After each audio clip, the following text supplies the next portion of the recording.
Tinchlik va azob orasida. Rayhon tegma qo'shig'i bilan muxlislar qalbini titratdi. Assalomu alaykum hurmatli tomoshabin. Kanalimizdan uzoqlashmang. Eng so'nggi, eng tezkor, eng ishonchli ma'lumotlarni faqat bizning kanaldan topasiz. O'tkazib yubormang. O'zbekistonda xizmat ko'rsatgan artist Rayhon so'nggi paytlarda yana ijodiy parvozda.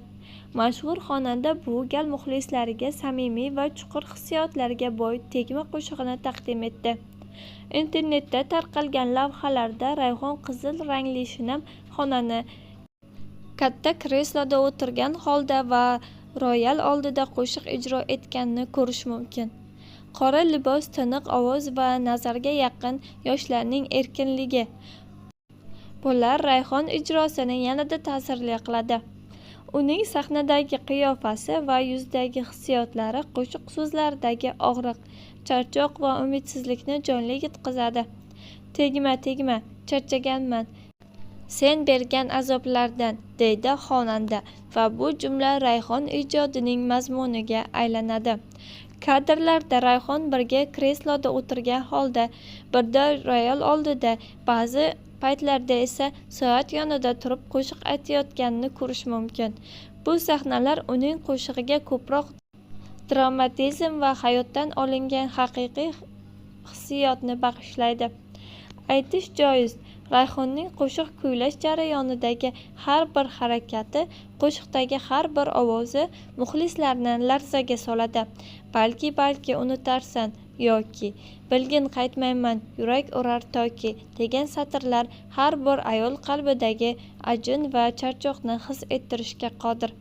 Qo'shiqdagi qat'iy ruhiy holat va real hayotiy tajribalar bu xonandaning samimiyati va ijodiy kuchini yana bir bor namoyon qiladi.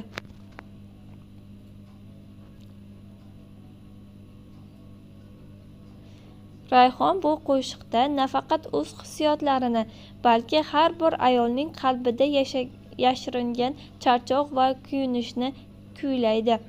Uning sadosi, libosi va sahnadagi jasorati har doimgidek muxlislarning e'tiborini o'ziga jalb qildi. E'tiborli jihatlar: Rayhon zamonaviy va aristokrat uslubdagi libosda, sahnadagi har bir detal orqali o'zining san'atga bo'lgan munosabatini yanada chuqur namoyon etadi. Tegma qo'shig'i xonandaning shaxsiy hayoti va uning ayolona tuyg'ularining yorqin aksidir.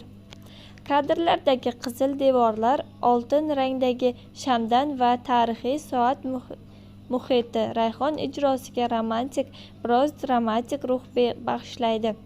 Qayd etish kerakki, Rayhonning bu ijrosi yana bir bor o'zining yuqori darajadagi vokal mahoratiga ega ekanini va O'zbekiston shou-biznesida yetakchi o'rinda ekanini isbotladi.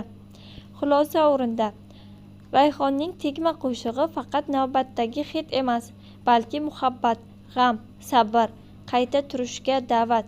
Uning har bir so'zi va qo'shiqdagi ruhi muxlislari qalbini ilhomlantiradi va ruhiy yaqinlikni tuydiradi.